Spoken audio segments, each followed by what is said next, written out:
Oh, how sweet it is to finally get a win.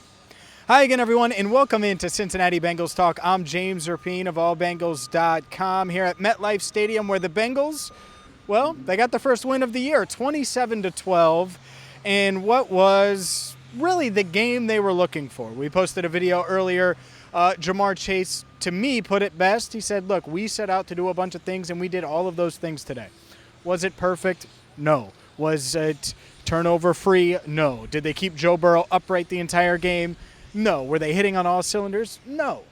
And yet they were in control. And they played much closer to the team that I thought they would be, that you thought they would be, that a lot of people thought they would be coming into the 2022 season. Let's start with the start, because the Bengals got off to a hot start. Joe Burrow on the first drive after Zac Taylor and the Bengals coaching staff says, hey, we're going to take the ball. We're going to take the ball. We're going to be the aggressive here on the road. And that's exactly what they did. And they took the ball. They were aggressive. They had the trick play to Jamar Chase that didn't work because Jamar lost it in the air, and he admitted that. But I liked the call. And I tweeted that at the time. I was like, man, it didn't work, but that was fun. And they started 4 for 4 on third down in this game. But Joe Burrow on the opening drive, 8 of 10, 95 yards and a touchdown. They scored 3 times. The holding call negated the first one. The second time hit T. Higgins in what I thought it was a touchdown. Tyler Boyd thought it was a touchdown. T. Higgins did. Burrow did. A lot of them did.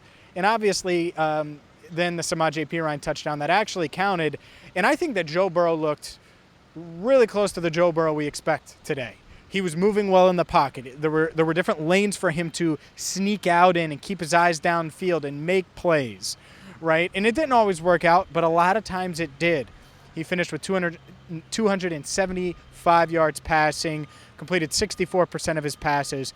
And again, it was very Burrow-esque. 3 touchdowns. By the way, that was one of my predictions on allbengals.com, my quick predictions. I was like, you know what? Yesterday, as I was flying here, I was like, I'm going to do some predictions. I have a feeling Joe's going to throw 3 tutties. And he did.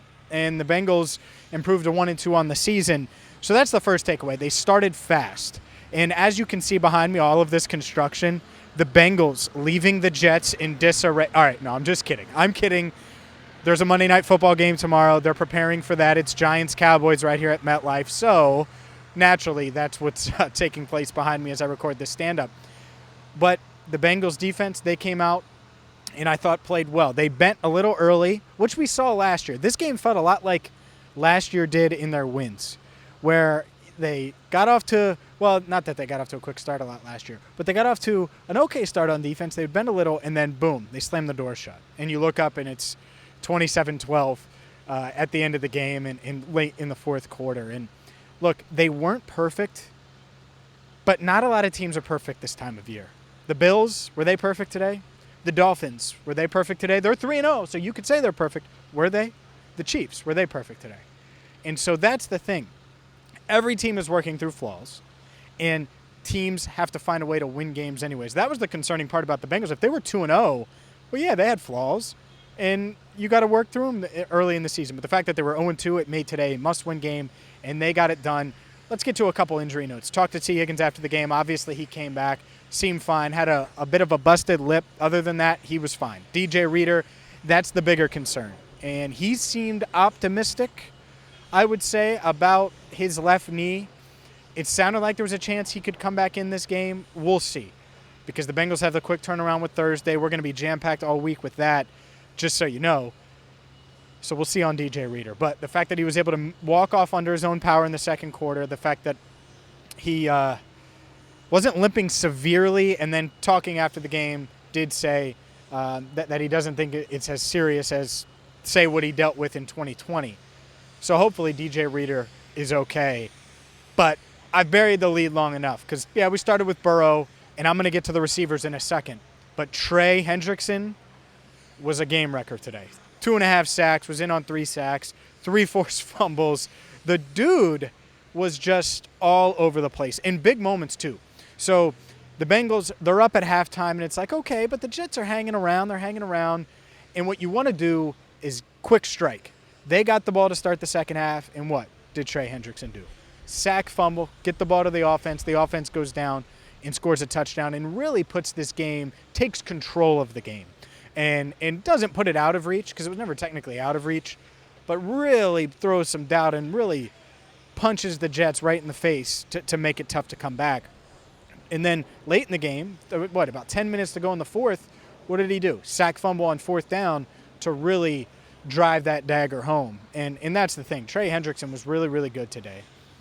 They got pressure as a defense. They forced 4 turnovers, even though one was on fourth down and would have been a turnover anyway. They forced 4 turnovers. Jesse Bates with the interception at the end.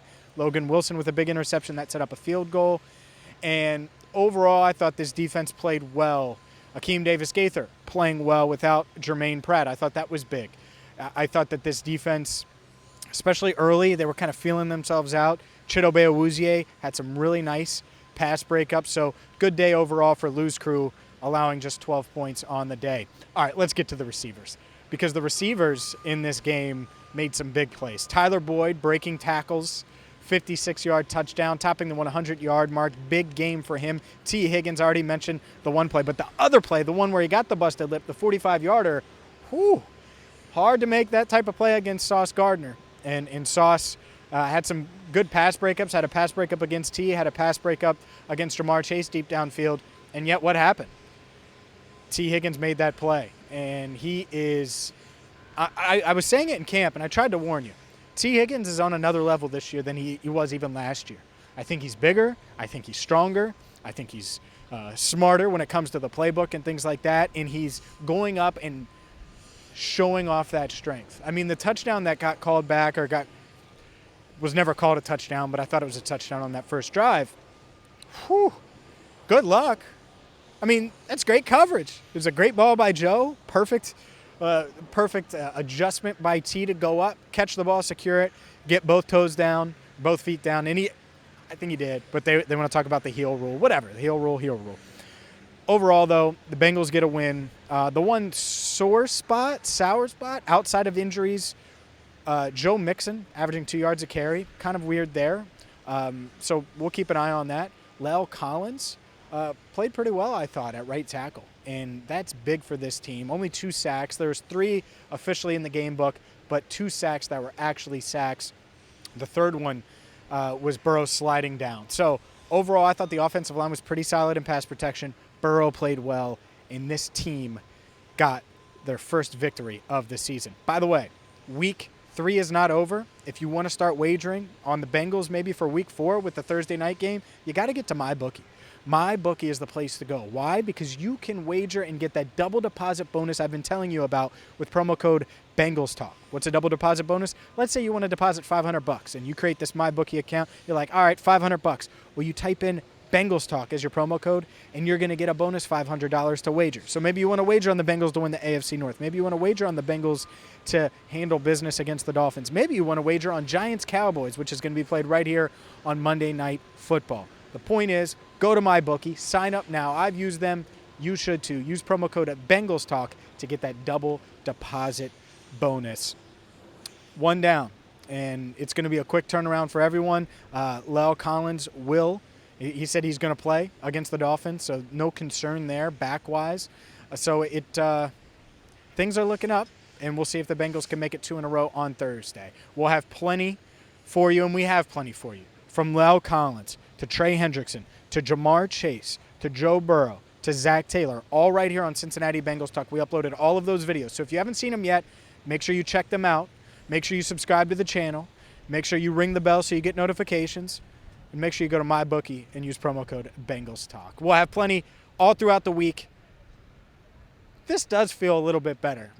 A little bit better talking to you after a win than it does a loss, man. I was dreading the idea of 0-3 because we'd have to pull out stats and facts and all of those things. Instead, the Bengals 1-2 and looking to improve to 2-2 in 4 days. We'll see if they can get it done then. But they did get it done today over the New York Jets here at Metlife Stadium. Your final score 27-12. The Bengals improved to 1-2. For more, hit that subscribe button. As always, thank you so much for watching. I'm James Rapien, and this is Cincinnati Bengals Talk.